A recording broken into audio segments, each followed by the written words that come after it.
G'day everyone, we've just spent the week together in the summer senior Roundup, the summer of 2015. It's been a great privilege for me to speak with you during our Connect times each day.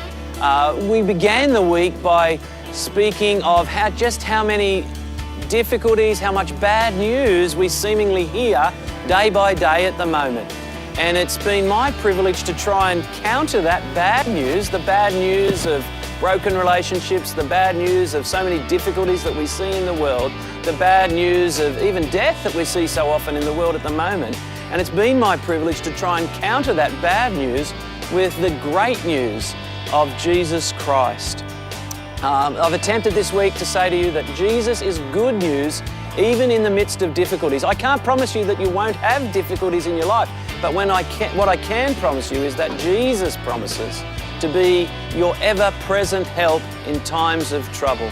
I can promise you that Jesus can and does restore relationships. He restores relationships with God, our relationship with God, but He will also restore our relationship with other people and lead us into a new relationship with many other people.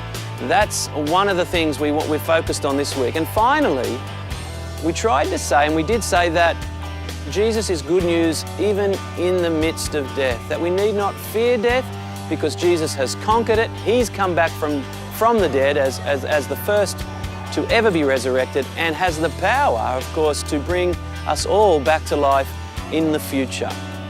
That is good news. And I wanted to leave you with the challenge of who will get on board with the great adventure that Jesus promises to all who will follow Him. Will you?